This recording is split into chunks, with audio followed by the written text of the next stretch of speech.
اور نہ وہ یہ سمجھتے ہیں کہ جی یہ دہشت گردی ایسی ہے یا کہ اس کے سامنے ہمارے ادارے جو ہیں وہ کمزوری کا مظاہرہ کریں اور الیکشن نہ ہو پائیں. اس سے بڑی دہشت گردی 8 میں ہو رہی تھی، 13 میں ہو رہی تھی، لیکن اس وقت الیکشن ہوئے، بر وقت ہوئے اور اس کا پاکستان کو، جمہوریت کو، اداروں کو فائدہ ہوا ہے.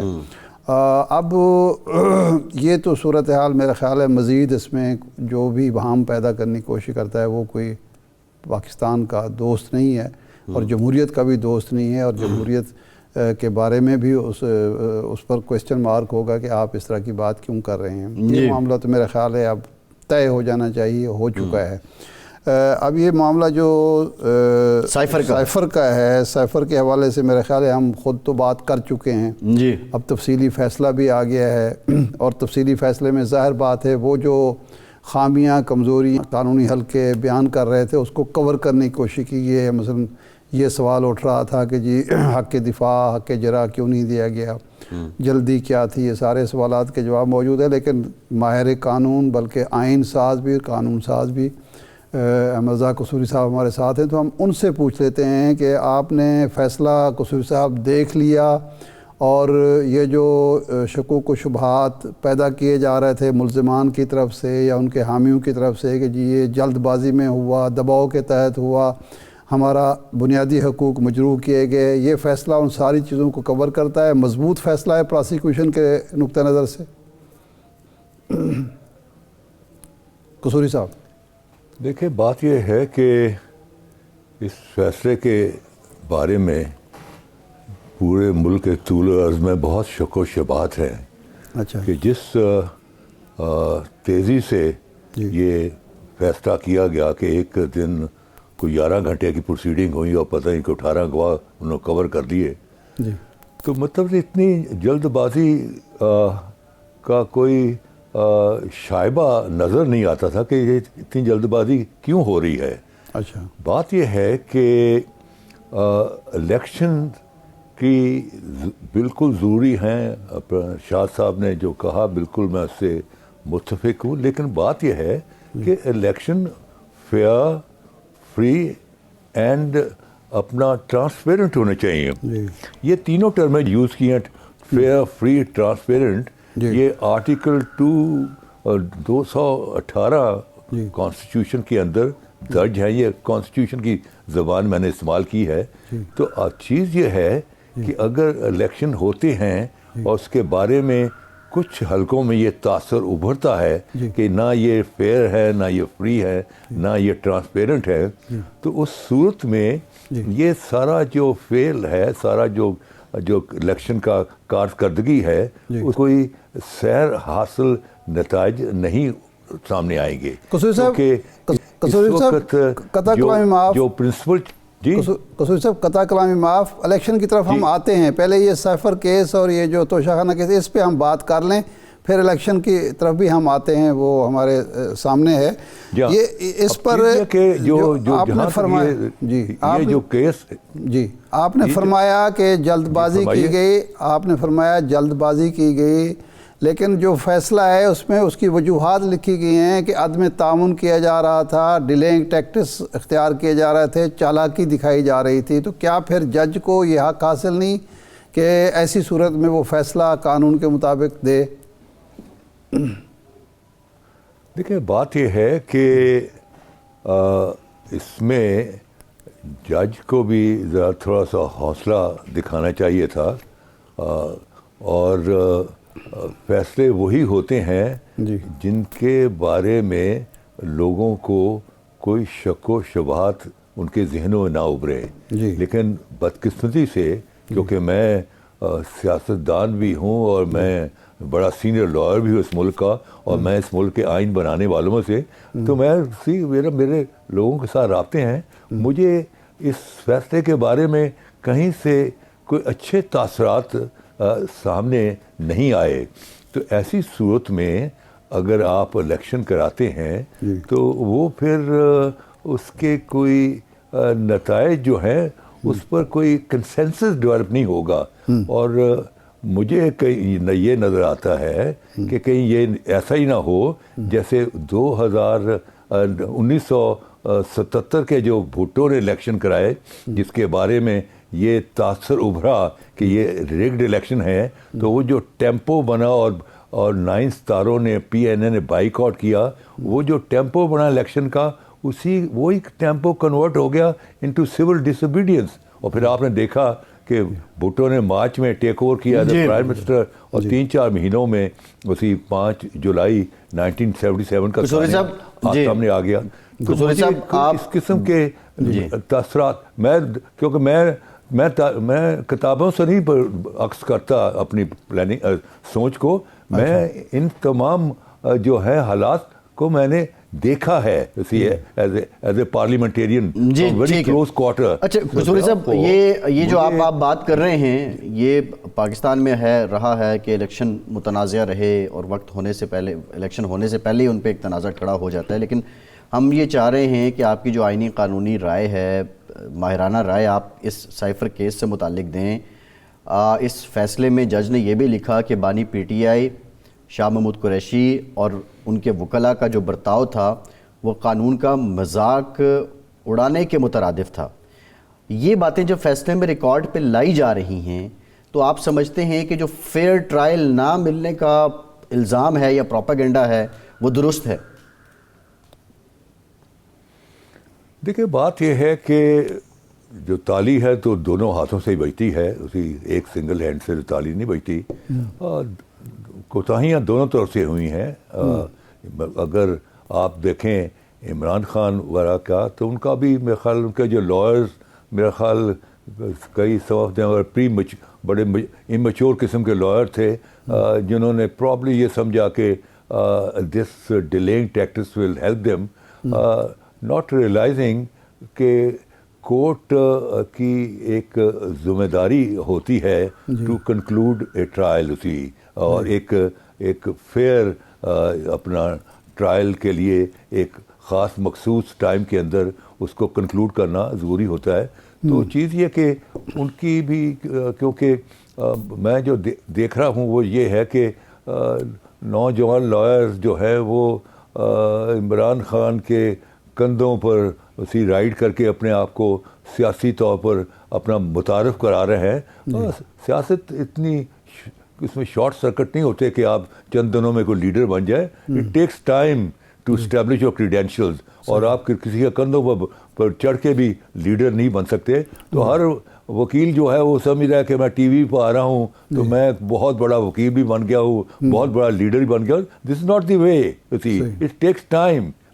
آج ہمارے جیسے لوگوں کی جو عزت و احترام ہوتا ہے اس کے پیچھے 50 سال کی تگ و دو ہے, 50 سال کا چلہ ہے جس میں قربانیاں ہیں, مارے کھائی ہیں, اس کے بعد آپ کا ایک نام و مقام بنتا ہے. لیکن میں نے جو یہاں دیکھ رہا ہوں کہ ہر جو وکیل ہے وہ جو انفارچونیٹلی وہ عمران خان کے کندھوں پر چڑھ کے تاثر یہ دے رہا ہے کہ میں بہت بڑا لیڈر بن گیا ہوں. قصوری صاحب ایک اور اس کے ایک اور تکنیکی نکتہ ہے, وہ یہ ہے کہ 342 کا بیان شاہ محمود قریشی نے کہا کہ سائفر کیس میں ان کا نہیں لیا گیا. توشہ خانہ میں بانی PTI نے کہا جی 342 کا بیان جو ہے وہ میرا کمرے میں پڑا ہے, لیکن اس سے پہلے وہ جمع کرواتے تو وہ فیصلہ آ گیا. یہ 342 کا بیان ہوتا کیا ہے؟ کیا یہ جج کی ثوابدید ہے, وہ سمجھے تو اس کو لے ریکارڈ پہ لے آئے, یا یہ لانا ضروری ہے؟ دیکھیں بادشاہ 342 کا جو بیان ہوتا ہے وہ جو پوری جو استغاثے کی کہانی ہوتی ہے کہ یہ ہیں آپ پر الزامات, تو ان پوری کہانی میں سے کچھ سوالات بنائے جاتے ہیں, اور ان سوالات پر جو ہے اپنا جو ملزم ہوتا ہے اس کو ایک فری موقع دیا جاتا ہے کہ وہ آیا ان کو ڈینائی کر دے یا ان کو قبول کر لے. تو نارملی یہی ہوتا ہے کہ وہ ڈینائل کرتا جاتا ہے, اور پھر اس کے بعد پھر جو ہے ایک اپرچونٹی دی جاتی ہے اپنا ڈیفینس کو کہ وہ اگر چاہیں تو اپنے جو گواہان ہیں جو ان کے فیور میں ہیں وہ لا سکتے ہیں. لیکن جو 342 کا بیان ہے وہ بڑا امپورٹنٹ بیان ہوتا ہے. اور اس میں یہی ہوتا ہے کہ آپ کو جو استغاثے کی جو سٹوری بلٹ اپ ہوتی ہے اس کو کنفرنٹ کیا جاتا ہے سوالوں کی شکل میں. اور جب سوالوں کی شکل میں آپ کو ملزم کو کنفرنٹ کیا جاتا ہے تو عدالت تو کو رکھتی ہے کہ یا تو ملزم جو اس کو ایکسیپٹ کرے گا یا ڈینائی کرے گا, اور ڈینائل کے صورت میں وہ پھر اپنا جو ہے اپنا مافیا ضمیر اپنے گواہوں کے ذریعے سے پیش کرے گا. جی اچھا قصوری صاحب یہ جو سزا ہوئی ہے وہ آفیشیل سیکرٹ ایکٹ کی جو دفعہ 5 ہے جس میں بریچ آف ٹرسٹ ہے, بریچ آف اوتھ ہے, اس کے تحت ہوئی ہے. یہ جو آفیشیل سیکرٹ ایکٹ ہے اور اس کی دفعہ 5 ہے, کیا یہ وزیر اعظم اور وزیر خارجہ پر بھی اس کا اطلاق ہوتا ہے؟ کیا وہ بھی پابند ہیں اس بات کے کہ جو چیز ان کے سامنے رکھی جائے وہ کسی صورت میں اس کو افشا نہیں کر سکتے, یا وہ کیبنٹ کی منظوری سے اس کو اوپن کر سکتے ہیں؟ دیکھیں یہاں اصل میں لوگوں کو پراپرلی سمجھایا نہیں گیا کہ سائفر ہوتا کیا ہے. سائفر ایک سیکرٹ ایک لینگویج ہے. ہر ملک کی اپنا اپنا سائفر ہوتا ہے کہ وہ ان کا مقصد یہ ہوتا ہے کہ وہ کہیں راستے میں اگر کوئی اس کو سن رہا ہے یا ڈیٹیکٹ کر رہا ہے تو اس کو سمجھ نہ آئے کہ کیا بات ہو رہی ہے. تو سائفر کو پھر ڈی سائفر کرتے ہیں. تمام جو ڈپلومیٹک جو میسیجز آتے ہیں اس میں ہر ایک ایمبیسی میں ایک سائفر اسسٹنٹ ہوتا ہے جو لینگویج ہے. جیسے آپ کے پرانے زمانے میں آپ کا ہوتا ہے مورز ہوتا تھا جس میں وہ ٹوں ٹٹا ٹٹا ہوتا تھا, تو اس کی پوری وہ ٹوں ٹا ٹا سے پوری ایک لینگویج بنتی تھی جس کو وہ اپنے ڈسائفر کرتے تھے. تو ڈسائفر ہر ملک کا اپنا ہوتا ہے and that is a secret way of communication.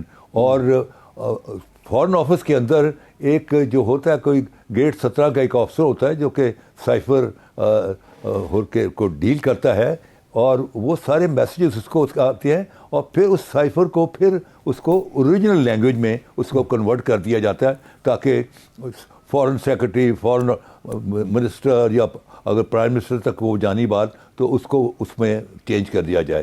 تو یہاں جو ہے سائفر کو ابھی تک لوگوں نے کو ایکسپلین نہیں کیا گیا. سائفر کوئی ضروری نہیں ہے کہ ہر سائفر جو ہے وہ کو بڑا ہائیلی جو ہے ایسا ہو جس میں کہ بڑی سیکرٹ باتیں ہوں. نارمل جو میسیجز بھی آ رہے ہوتے ہیں ایک ایمبیسی سے وزارت خارجہ کو سارے سائفر میں ہوتے ہیں, اور وہ سائفر آفسر جو رہتا ہے اس کو ڈی سائفر کر کے وہ پھر جو ریلیونٹ ڈیسک ہوتی ہے, اگر وہ معاملہ ہے امریکہ کا تو امریکن جو ڈائریکٹر جنرل اس کے سامنے کر دے گا, جو اپنا ہے ویسٹرن یورپ کا ڈیسک ہے تو ویسٹرن یورپ کو دے دے گا, اگر چائنیز ڈیسک ہے تو چائنیز ڈیسک کو. تو وہ پھر دس از ہاؤ وہ اس سائفر کو ڈی سائفر کر کے اس کو ڈسٹریبیوٹ کر دیا جاتا ہے. ضروری نہیں کہ ہر سائفر جو ہے کوئی وہ اتنا کوئی اہم ہو کہ اس سے یہ کہا جائے کہ یہ کوئی اسٹیٹ سیکرٹ لیکیج ہو گیا ہے. نہیں, لیکن صاحب اس میں تو موقف جو تھا پراسیکیوشن کا اور جو فیصلہ بھی آیا ہے وہ یہ تھا کہ ایک تو دوست ملک سے تعلقات خراب ہوئے, دوسرا دشمنی نے اس کا فائدہ اٹھایا.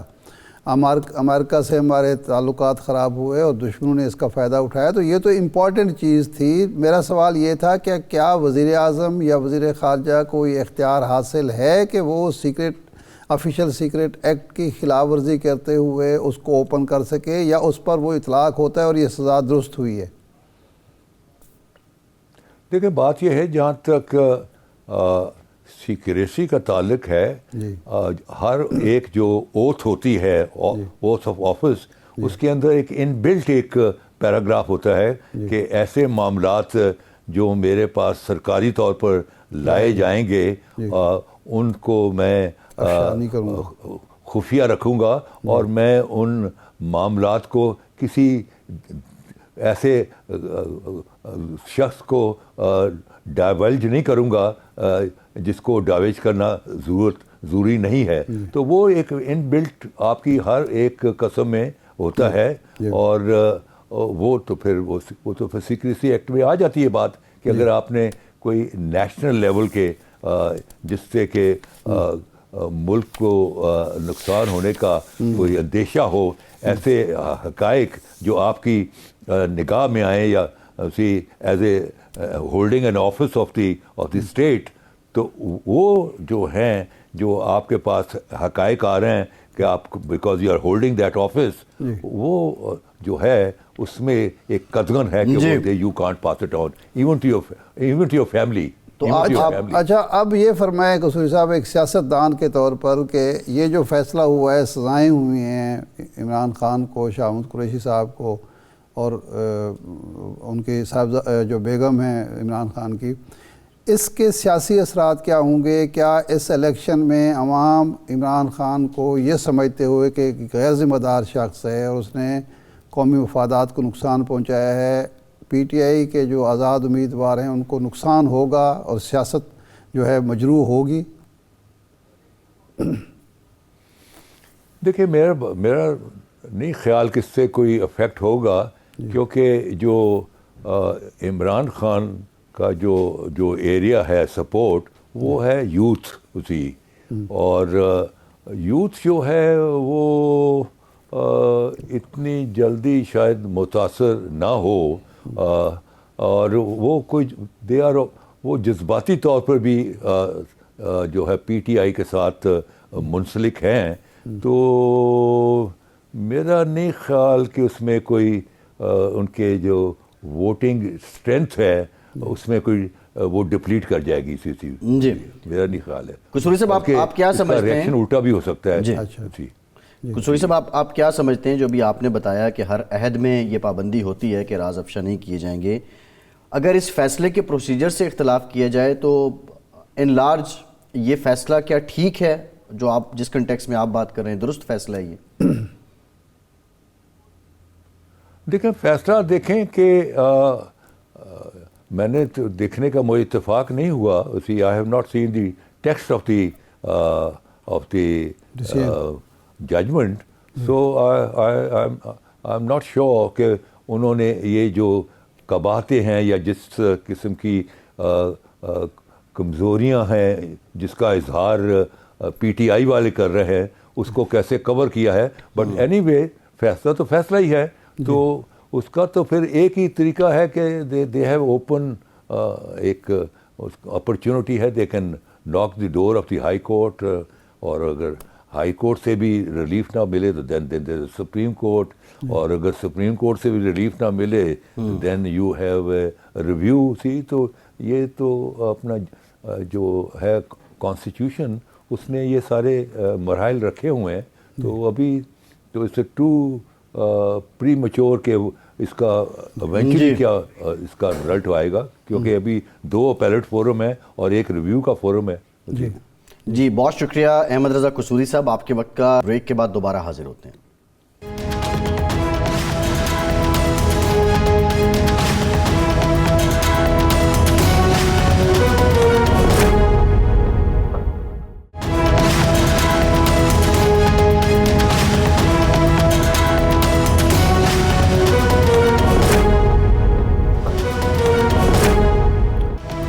بریک کے بعد ایک بار پھر سے آپ کا خیر مقدم کرتے ہیں. ہمیں جوائن کیا ہے سینئر رہنما مسلم لیگ نون ازما بخاری صاحبہ نے. ازما صاحبہ بہت شکریہ آپ کے وقت کا.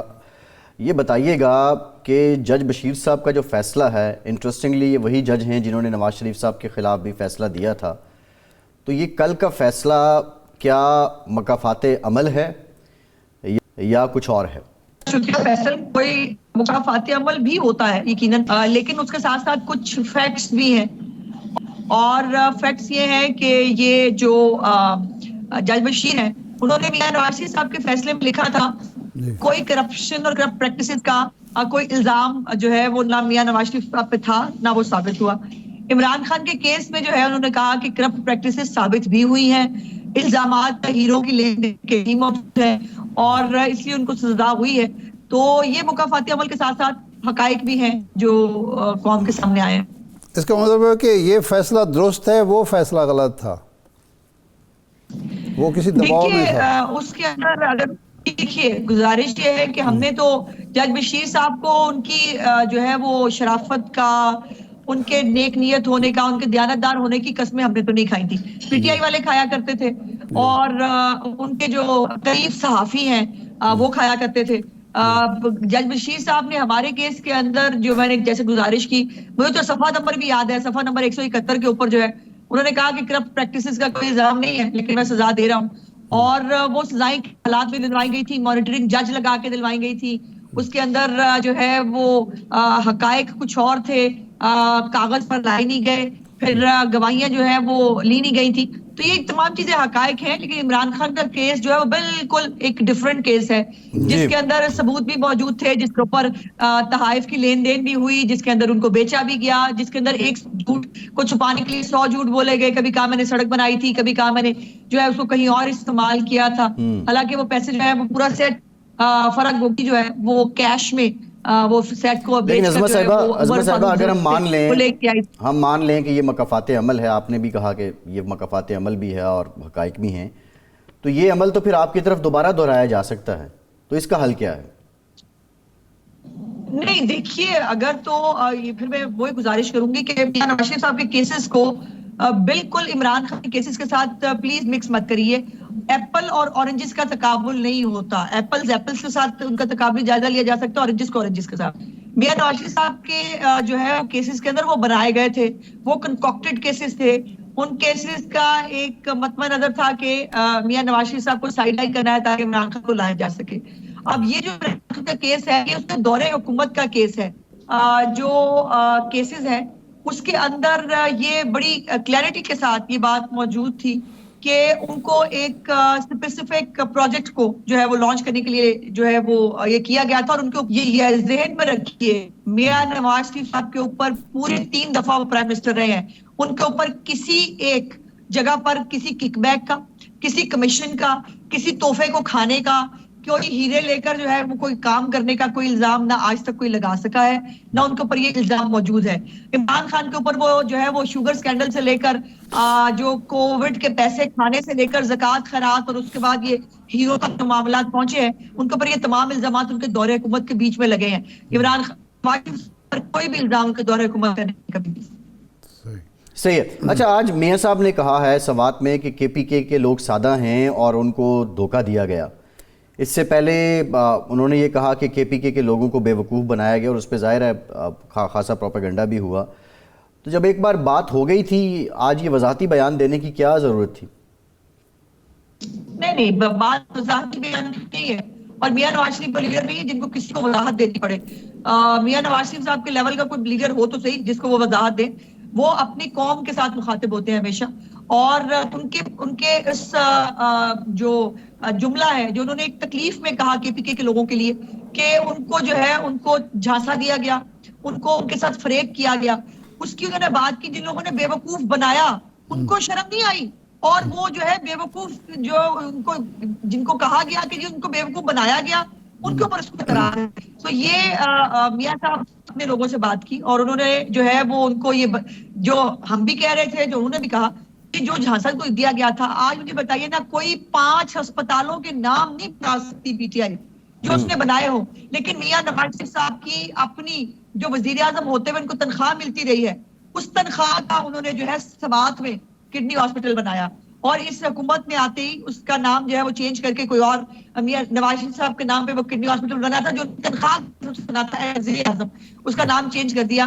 یہ کوئی پروجیکٹ تو بتا دیں جو انہوں نے کیا ہو، لیکن ان کے پروجیکٹس وہ بلین ٹری سونامی ہے جس میں کرپشن ہی کرپشن، جس کے اندر ان کی وہ میٹرو ہے جس میں کرپشن ہی کرپشن ہے، ان کی وہ اگر یہ دلیل مان لی جائے ویسے کئی وزراء کرام نے خود ایک دفعہ جناب شہباز شریف صاحب نے ہمیں کہا کہ وزیر اعظم کی اور وزراء کی تنخواہ اتنی کم ہوتی ہے کہ اس سے گھر کا کچن نہیں چل سکتا، تو اتنی تنخواہ میاں صاحب کو ملتی تھی کہ اس سے ایک ہسپتال بن سکتا تھا؟ جی میں عارف صاحب میں 5 سال کی بات کری ہوں جناب، اور یہ اس سوال کا جواب جو ہے وہ قومی اسمبلی میں بھی، سینٹ آف پاکستان میں بھی جو ہے وہ باقاعدہ پوچھا گیا تھا کویسچن آور کے اندر، اور اس کا حکومت نے جواب دیا تھا، عمران خان کی حکومت نے، ہماری حکومت نے نہیں، کہ ان کی 5 سال کی جو تنخواہ ہے وہ تمام تنخواہ جو ہے وہ کڈنی ہاسپٹل کے لیے سوات کے لیے جاتی تھی، اور ان کے جو ہے وہ اس کے ساتھ، اور پھر انہوں نے جو ذاتی طور پر بھی کرتے ہیں، میں نہ خود وہ اس کی تشہیر کرتے ہیں نہ میں اس کی بات کرنا چاہتی ہوں، چونکہ وہ خود اس کا جو ہے وہ اظہار نہیں کرتے. اس میں ان کے جو یہاں پر لاہور میں چیریٹی کے اسپتال اور پروگرامز ہیں انہوں نے کبھی اس کا ذکر نہیں کیا. نہیں اس میں کوئی شک نہیں، شریف خاندان چیریٹی کرتا ہے، یہ کوئی کنٹریبیوشن کی شاید بات کر رہی ہیں عظمت صاحبہ. پورا اسپتال گزارش یہ ہے کہ یہ جو 13 میں تو ان کو بیوقوف بنایا گیا، 18 میں کے پی کے عوام نے پہلے سے زیادہ سیٹیں دے دی، پہلے سے بڑا مینڈیٹ دے دیا، تو کے پی کے عوام دوسری دفعہ بیوقوف بن گئے. اور اس میں ایک بات ایڈ اگر کر لیں تو کیا سندھ کے لوگ جو ہیں، اگر اس دلیل کو مان لیا جائے 15 سال سے پیپلز پارٹی وہاں حکومت کر رہی ہے، تو سندھ کے لوگوں کو 15 سال سے پیپلز پارٹی دھوکہ دے رہی ہے. دیکھیے یہ تو ظاہر ہے کارکردگی پہ جو ہے وہ ڈیپینڈ کرتا ہے. چلیں پیپلز پارٹی نے 10 سال تانے سننے کے بعد اور میڈیا کا جو ہے وہ بیشنگ کے بعد انہوں نے 1-2 اسپتال بنا لیے دکھانے کے لیے، جو جگہ جگہ آج بھی بلاول بھٹو صاحب بیچتے پھرتے ہیں پنجاب کے اندر. 10 سال کی بیشنگ کے بعد انہوں نے 1 اسپتال 2 بنا لیے تھے. یہ تو وہ بھی نہیں کر سکے. ان کے جو سرکاری اسپتال تھے، وہ یوب جو ہے وہ کمپلیکس ہو، وہ باقی خیبر ٹیچنگ ہاسپٹل ہو، ان کا وہ حالت تو دیکھیں وہاں کیا ہے. آج تک وہاں پر بنیادی ضروریات یہ نہیں دے سکے. اور جہاں برکی صاحب جو عمران خان صاحب کے کزن ہے، باقاعدہ امریکہ سے وہ بلائے جاتے تھے، وہ TADA لیتے تھے امریکہ سے جو ہے وہ آنے کا، ان کو فرسٹ کلاس کا ٹکٹ ملتا تھا KPK کے خزانے سے، اور وہ یہاں پر آ کر وہ اصلاحات کے لیے آئے تھے، اور وہ کیا اصلاحات ہوئی ہیں یہ پوری KPK کی جو ہے وہ عوام جانتی ہے. لیکن یہ بات تو اپنی جگہ پر درست ہے، یہ بات ذہن میں رکھنی چاہیے کہ جو نوشیروان برقی، عظمت صاحبہ نوشیروان برقی نام تھا ان کا. اگر عمران خان کو KPK کے اندر آفس بٹھا کر جو ہے وہ اگر سیٹیں جتوائی نہ جاتی تو پھر وہ پرائم منسٹر تو نہ بنتا. تو پروجیکٹ عمران خان کو جو ہے وہ کامیاب کرنے کے لیے KPK کے اندر جو ہے وہ سیٹیں دلوانی ضروری تھی، اور وہ دلوائی گئی. صحیح ہے. اچھا، اس وقت دہشت گردی کی ایک نئی لہر آئی ہے، اور بلاول صاحب یہ کہہ رہے ہیں کہ جناب ہمیں تو ہم نشانہ بن رہے ہیں، ہماری پارٹی نشانہ بن رہی ہے. تو کیا واقعی یہ تاثر درست ہے کہ پیپلز پارٹی کو نشانہ بنایا جا رہا ہے، یا اس میں دہشت گرد تو ظاہر بات ہے کسی جماعت کو نہیں دیکھتے، کسی شخص کو نہیں دیکھتے، تو انہوں نے تو ایک شرارت کرنی ہوتی ہے، ملک کو عدم استحکام سے دوچار کرنا چاہتے. یہ بلاول صاحب نے یہ کیا رفلی بجانا شروع کر دی کہ ہمیں نشانہ بنایا جا رہا ہے؟ بلاول صاحب کے پاس جو ہے مظلومیت کارڈ، محرومیت کارڈ، شہیدوں کا کارڈ، اس کے علاوہ ان کے پاس ہے کچھ نہیں نا جی بات کرنے کے لیے. اب مجھے بتائیے کہ پیپلز پارٹی کے جو ہے وہ کہاں نشانہ بنایا گیا ہے؟ وہ کچھ بھی بول دیتے ہیں، وہ کچھ بھی تقریر فرما دیتے ہیں. ان کا خیال یہ ہوتا ہے کہ پورا پاکستانی قوم جو ہے اس کو ابزارب بھی کر اس کو مان ملے. پاکستانی قوم جو ہے اس کو حقائق کا پتہ ہے. پیپلز پارٹی جو فل فلیج الیکشن کیمپین کر رہی ہے، بلکہ جو ہے وہ ہم سے پہلے کی کر رہی ہے. PMLN نے تو اپنی جو ایکٹیو الیکشن کیمپین ہے وہ بعد میں جوائن کی ہے. پیپلز پارٹی بہت پہلے سے کر رہی ہے، ان کو باقاعدہ طور پر پوری طرح فیسیلیٹیٹ کیا جا رہا ہے. پنجاب کے اندر وہ باقاعدہ طور پر ان کو سپورٹ 1 to 7 کے اندر بھی سپورٹ کیا جا رہا ہے ان کو. تو یہ مظلومیت کارڈ 1 to 7 میں کون سپورٹ کر رہا ہے عظمت صاحبہ؟ 1 to 7 میں کیسے سپورٹ کیا جا رہا ہے؟ ان کو تمام سرکاری وسائل اور تمام جو بیوروکریسی ہے وہ باقاعدہ طور پر ان کو حکم ہے کہ بلاول بھٹو صاحب کو سپورٹ کرنا ہے 1 to 7 کے اندر. اور عطا تاڑے جو ہے وہ نہتا لڑا ہے اس حلقے کے اندر. کوئی بات نہیں، کیسے بیوروکریٹ کیسے سپورٹ کر رہے ہیں عظمت صاحبہ؟ سوال یہ ہے بیوروکریٹ کیسے سپورٹ کر رہے ہیں؟ جیت کے بھی دکھائیں گے انشاءاللہ تعالی. نہیں، سپورٹ کیسے کر رہے ہیں بیوروکریٹ، یہ سوال ہے نا. کیا کوئی وہاں کوئی ترقیاتی منصوبے شروع ہوئے ہیں، یا ان کو لیے کوئی اسپیشل جو ہے بجلی کے کھمبے لگائے جا رہے ہیں، کوئی گیس کنیکشن دیے جا رہے ہیں، ٹیلی فون کنیکشن؟ وہاں کیا ہو رہا ہے؟ وہاں تو ہمیں تو نظر نہیں آتا کہ کوئی اسپیشل فیور ہو رہی ہو پیپلز پارٹی کے ساتھ. یہ نظر آیا ارشاد عارف صاحب کو کہ آپ کو کہ ان کو جو ہے وہ کہاں ٹارگٹ کیا جا رہا ہے. انہوں نے وہ بھی کہہ دیا نا کہ کوئٹہ میں کل ان کے انتخابی دفتر پہ حملہ ہوا ہے، دستی بم حملہ ہوا ہے، 5 لوگ ان کے زخمی ہوئے ہیں کوئٹہ میں. پیپلز پارٹی کے کل انتخابی دفتر پہ حملہ ہوا ہے. دیکھیے جیسے ارشاد صاحب نے خود بھی کہا تھا کہ یہ جو دہشت گرد ہوتے ہیں نا، ان کا کسی جماعت سے تعلق نہیں ہوتا، کسی مسلک سے تعلق نہیں ہوتا، کسی فرقے سے تعلق نہیں ہوتا. یہ صرف دہشت گرد ہوتے ہیں، اور پاکستان کے اندر الیکشن پروسیس کو سبوٹاج کرنے کے لیے وہ یہ حرکتیں پہلے بھی کرتے رہے ہیں، اب بھی کر رہے ہیں. لیکن اس کو ایک پولیٹیکل کارڈ کی طرح استعمال کرنا، میں نے اس کی جو ہے مخالفت کی ہے کہ یہ نہیں ہونا چاہیے. پیپلز پارٹی کے ساتھ ہو تب بھی غلط ہے، کسی اور جماعت کے ساتھ ہو تب بھی غلط ہے. PTI کے جو ہے وہ ریلی کے اندر کل دھماکہ ہوا تھا، ان کا بھی ایک شخص جو ہے وہ ہلاک ہوا. اس کو بھی ریحان جو بچہ ہے باجوڑ کا، انڈیپینڈنٹ الیکشن لڑا تھا. PTI کے لوگ جو ہے ان کے اوپر الزام لگ رہا ہے کہ انہوں نے شاید اس کو قتل کیا یا شہید کیا ہے. تو بہت ساری چیزیں ہیں جو ریکارڈ پہ موجود ہیں. اور دہشت گرد جو ہے وہ PTI کی صفوں سے اٹھے تب بھی دہشت گرد ہے, اگر وہ کسی کلعدم تنظیم کی طرف سے اٹھے وہ تب بھی دہشت گرد ہے. صحیح ہے. اچھا NA 127 میں کیسے عظمہ صاحبہ پیپلز پارٹی کو یا بلاول صاحب کو سپورٹ کر رہی ہے بیوروکریسی, یہ سمجھائیں, یہ خبر ہے ہمارے لیے. بتائیں گے, آپ کو بتائیں گے اور حقائق کے ساتھ بتائیں گے انشاءاللہ تعالی. لیکن جو لوکل حلقے کے اندر جو ایک سپورٹ ہوتی ہے, ایک پروٹوکول ہوتا ہے, ایک ان کے جو ہے وہ تمام چھوٹے بڑے کام کرانے ہوتے ہیں, جو ان کو سرکاری سپورٹ کرنا ہوتا ہے, وہ سب گراؤنڈ پہ موجود ہے. اور انشاءاللہ تعالی بہت جلدی آپ کو ثبوت کے ساتھ بھی دکھائیں گے. یہ میں صرف بات بتانے کا مقصد یہ ہے کہ یہ کوئی نہ سمجھے کہ ہمیں پتہ نہیں ہے کہ کیا ہو رہا ہے. کوئی یہ نہ سمجھے کہ لین جو ہے اگر آپ کرنا چاہیں گے پچھلی دفعہ کی طرح تو وہ آپ اس دفعہ کرنے دیا جائے گا. کوئی یہ مت سمجھے کہ سرکاری سپورٹ کے اندر جو ہے ووٹ خرید لیں گے, یہ نہیں ہونے دیں گے اس دفعہ انشاءاللہ تعالی. اچھا, گورنمنٹ نے, نگران حکومت نے رات تیل کی قیمتوں میں اضافہ کر دیا, پیٹرول کی قیمت 13-13.5 روپے بڑھا دی. ایک سیاسی جماعت کے طور پر ظاہر ہے عام آدمی اس سے متاثر ہوتا ہے, ہر لحاظ سے, کرائیں کوئی شکل میں بھی, باقی چیزوں کے مہنگائی بڑھتی ہے. آپ کی سیاسی جماعت نے میاں صاحب ہر جگہ مہنگائی کی بات کر رہے ہیں کہ جی مہنگائی بہت بڑھ گئی ہے, ہر چیز کی, وہ آج بھی وہ یہی بات کر رہے تھے, لیکن یہ مہنگائی ہوئی ہے اور اس پہ آپ کی جماعت کچھ نہیں بولی. نہیں, ایسا نہیں ہے. دیکھیں نگران بچارے تو نگران ہی ہوتے, اور جو پیٹرول کی انٹرنیشنل پرائسز ہیں اس کے اوپر کسی حکومت کا, وہ نگران ہو یا الیکٹڈ گورنمنٹ ہو, اس کا کوئی عمل دخل نہیں ہوتا. اور پاکستان کی خزانے کی اکانومی کی یہ حالت نہیں ہے کہ آپ مہنگا پیٹرول خرید کر آپ اس کو سستا جو ہے وہ عوام کو دے سکیں, یا سبسڈی کی ایک IMF کے پروگرام میں ہوتے ہوئے کوئی گنجائش موجود نہیں ہے. تو یقیناً کمی بھی ہوتی رہی ہے, جب انٹرنیشنل پرائسز کم ہو رہی تھی کمی بھی ہوئی, 20 روپے کی بھی ہوئی, 13 روپے کی بھی ایک دفعہ مجھے یاد ہے ہوئی, 10 روپے کی بھی, 8 روپے کی بھی ہوئی. تو یہ اس کے انٹرنیشنل پرائسز کے ساتھ جو کہ لنکڈ ہوتا ہے, اور یقیناً پرائسز بڑھنے سے مہنگائی میں اضافہ ہوتا ہے. لیکن چند دنوں کی جو ہے یہ مہمان ہے نگران حکومت, انشاءاللہ الیکٹڈ گورنمنٹ آئے گی, وہ ایک نیا پروگرام نیگوشیٹ کرے گی IMF کے ساتھ, اور کوشش کریں گے کہ آسان جو ہے وہ پروگرام ہو, اور آسان پروگرام کے ذریعے جو ہے وہ زیادہ بوجھ عوام پہ نہ ڈالا جا سکے. اور اس کے اوپر بہت تیزی سے کام ہو رہا ہے. اور ہماری جو معاشی پالیسیاں ہیں پہلے بھی رہی ہیں مختلف دورے حکومت کے اندر, اس کو انٹرنیشنلی اکنالج کیا گیا ہے. بلومبرگ کی جو آپ نے تازہ رپورٹ دیکھی ہوگی, اس کے اندر انہوں نے کہا کہ تمام سیاسی حکومتوں میں مسلم لیگ نون کی جو معاشی پالیسیاں تھیں وہ بہتر تھی, اور اس میں پاکستان کو فائدہ ہوا. اچھا, اب آپ کا منشور آ گیا. منشور ہم بڑی توقعات لگا کے بیٹھے ہوئے تھے, اس میں کہا گیا کہ جی 5 سال میں مہنگائی میں 10% کمی کی جائے گی, 40% پہ مہنگائی چل رہی ہے, 10% کم بھی ہو جائے, 30% پھر برقرار رہے گی. کوئی ایسا انقلابی منشور ہمیں نظر نہیں آیا, انقلابی اقدامات نظر نہیں آئے.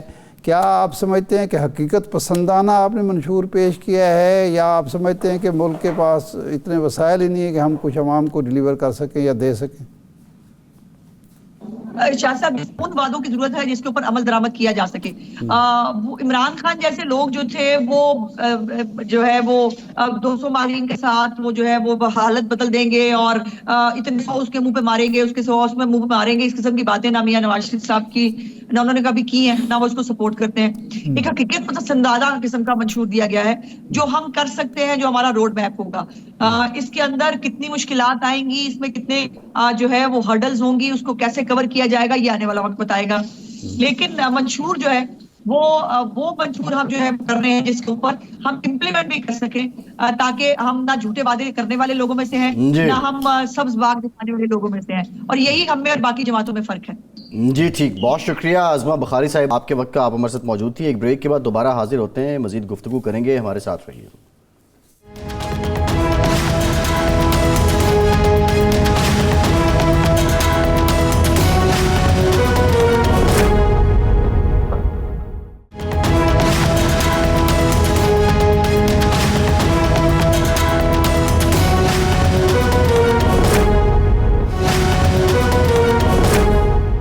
بریک کے بعد ایک بار پھر سے آپ کو خوش آمدید کہیں گے. ارشاد صاحب, بلاول صاحب تھے خضدار میں اور نواز شریف صاحب تھے سوات میں, بیانات دیے, اور یہ سلسلہ ہے اور یہ مزید طول بھی پکڑے گا.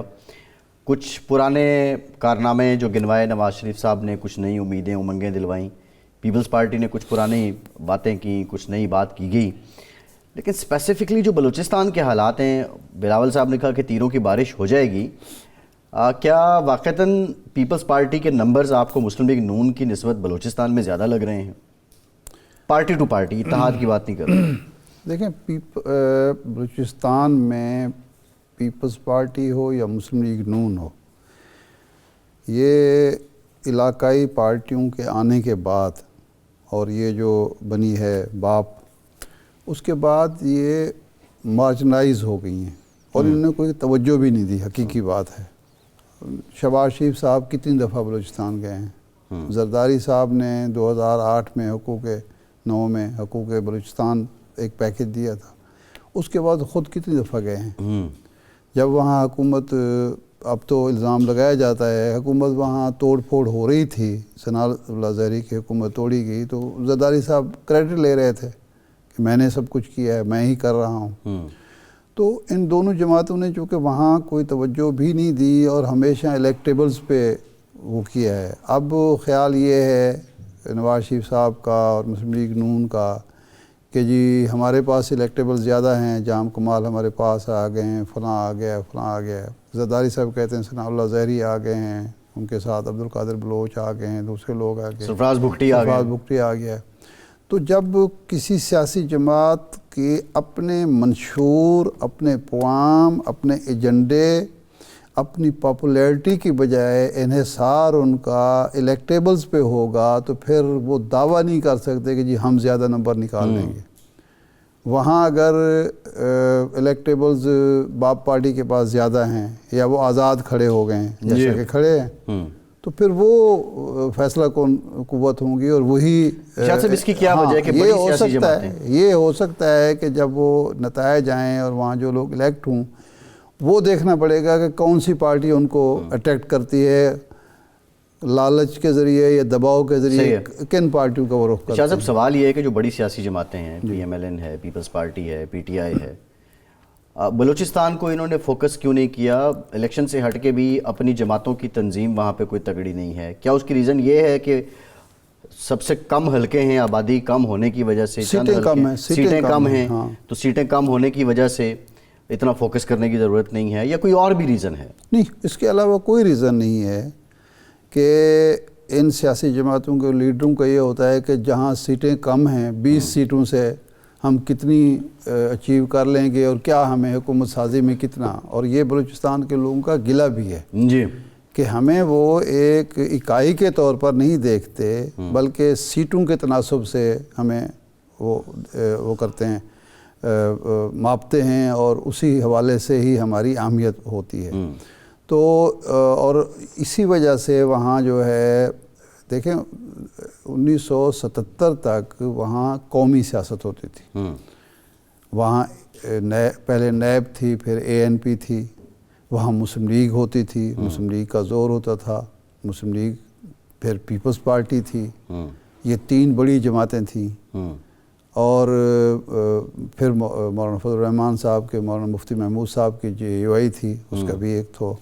لیکن اس کے بعد آہستہ آہستہ خاص طور پر 85 کے جو الیکشن ہوئے، غیر جماعتی الیکشن، اس نے سیاسی جماعتوں کی بجائے لوگوں کے رجحانات تبدیل کیے اور علاقائیت کی طرف اور نسل پرستی اور زبان پرستی اور یہ چیزیں پیدا ہوئیں، جس کی وجہ سے وہاں علاقائی جماعتیں ابھریں. بگٹی صاحب نے اپنی جماعت بنا لی، بینگل صاحب نے اپنی جماعت بنا لی، بزنجو صاحب نے اپنی جماعت بنا لی.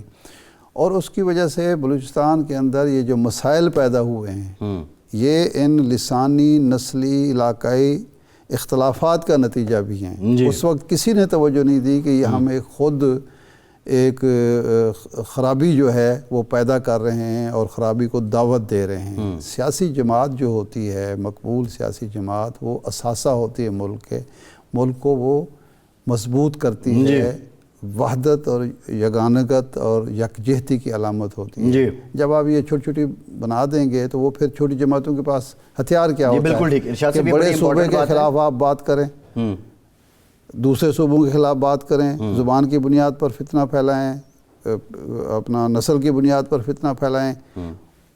قوم کو بجائے متحد کرنے کے تقسیم کرنے، اور اس تقسیم کا فائدہ پھر جب دشمن چاہیں وہ اٹھا لیں۔ ارشاد صاحب، یہ بڑی امپورٹنٹ بات آپ نے کی ہے، اور حل اس کا یہی ہے کہ ان بڑی جماعتوں کو باضابطہ تنظیم ہو وہاں پہ، اور ان کو بڑی جماعتیں اپنے اندر جمہوریت لائیں، اپنے آپ کو وسیع کریں، جی، ان چھوٹے جو مفادات ہیں اور چھوٹے نعرے ہیں ان سے نکل کے قومی سطح پر قومی نعرے لے کر آئیں، قوم کو جوڑیں۔ یہ سیاسی جماعتوں کی ذمہ داری پیپلز پارٹی کہہ رہی ہے اور تقسیم کی سیاست کو ہماری ختم جو کریں گے۔ سسٹم ہے اور ہماری جو ریاست ہے وہ حوصلہ افزائی کرے ان عناصر کی جو قوم کی بات کرتے ہیں، صحیح ہے، جو وطن کی بات کرتے ہیں، جو علاقے کی بات نہیں کرتے، نسل کی بات نہیں کرتے، زبان کی بات نہیں کریں۔ ہم نے کراچی میں تباہی دیکھ نہیں لی، جی، اتنی بڑی تباہی مچا دی۔ بلاول صاحب کہہ رہے ہیں نفرت اور تقسیم کی سیاست کو ختم کریں گے، یہی بات زرداری صاحب نے بھی کی ہے۔ یہ اعلان الیکشن کی حد تک ہے، منشور کی حد تک ہے، یا واقعی اور وہ اس پہ سب سے زیادہ تنقید مسلم لیگ نون کو کرتے ہیں کہ انہوں نے تقسیم کی سیاست کو بھی فروغ دیا، نفرت کی سیاست کو ختم کریں گے، یا یہ سنجیدہ ہے پیپلز پارٹی یہ کر لے گی؟ نہیں، دیکھیں پیپلز پارٹی ہے تو ایک قومی جماعت، وہ ٹھیک ہے کہ وہ سکڑ گئی، سندھ تک محدود ہو گئی کچھ غلطیوں کی وجہ سے، لیکن ہے تو وہ قومی جماعت۔ اس نے یہ کبھی نہیں نعرہ لگایا کہ ایک سندھ کی جماعت ہے، جس طرح پاکستان کھپے کریڈٹ ہے ان کا، وہاں کریڈٹ ہے، جس طرح کئی جماعتیں جو ہیں وہ ایک صوبے کی یا ایک علاقے کی جماعتیں ہیں، وہ اس طرح تو نہیں ہے۔ مسلم لیگ بھی ایک قومی جماعت ہے، اس نے بھی اپنے آپ کو محدود کر کے پنجاب میں نقصان اٹھایا ہے نا، جی، کہ اس پر پھر یہ جی ٹی روڈ کی پارٹی کا الزام لگا، جاگ پنجابی جاگ کے جو الزامات لگے وہ اسی وجہ سے لگے نا۔ جی، تو لیکن اب وقت آ گیا ہے، ملک اس وقت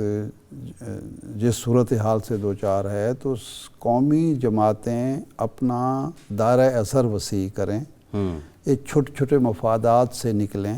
یہ نعرے جو چھوٹے چھوٹے ہوتے ہیں یہ بالآخر ان کے لیے بھی تباہ کن ہوتے ہیں، کیونکہ اس سے جو زیادہ اٹریکٹیو نعرہ لے کے آ جائے گا وہ ان کو فارغ کر دے گا۔ جی، اگر آپ تو اس لیے ان جماعتوں کو بھی سوچنا چاہیے اور میڈیا کو بھی سوچنا چاہیے کہ ہم بھی حوصلہ افزائی کریں ان سیاسی جماعتوں کی جو براڈ بیسڈ پروگرام رکھتی ہیں، پوری قوم کے لیے پروگرام رکھتی ہیں، جو ایک صوبے کے لیے، ایک علاقے کے لیے، کسی زبان نسل کے لیے نہیں سوچتے، ان کو پروموٹ کریں، اور ریاست کو بھی انہی کی جو ہے حوصلہ افزائی اور پشت پناہی کرنی چاہیے۔ ارشاد صاحب، سب سے انٹرسٹنگ حلقہ کون سا ہے آپ کی نظر میں ان انتخابات میں، آنے والے انتخابات سب سے دلچسپ؟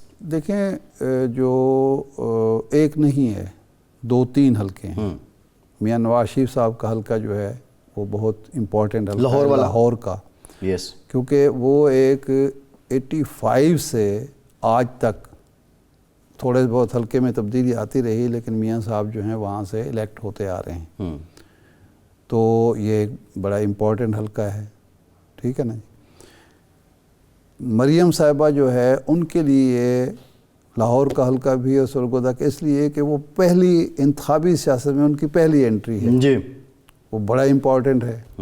وہ اگر لوز کرتی ہیں تو یہ ایک بہت بڑا داغ ہوگا مسلم لیگ نون پر، کہ ایک چیف آرگنائزر جس کو لانچ کیا گیا میاں نواز شریف صاحب کے متبادل کے طور پر، جانشین کے طور پہ، نہیں پہلے متبادل کے طور پر جب وہ ملک سے باہر تھے، اور پھر جانشین کے طور پر، تو وہ بڑا امپورٹنٹ حلقہ ہے۔ شہباز شریف صاحب ایک قومی سیاستدان کے ایک تاثر دینے کے لیے کراچی گئے، لیکن وہ پھر پیچھے ہٹ گئے، وہ ان کی بات نہیں بنی ہے، یعنی اس کا مطلب ہے کہ ایم کیو ایم کے بغیر وہ نہیں جیت سکتے تھے، اس لیے ان کو پیچھے ہٹنا پڑا۔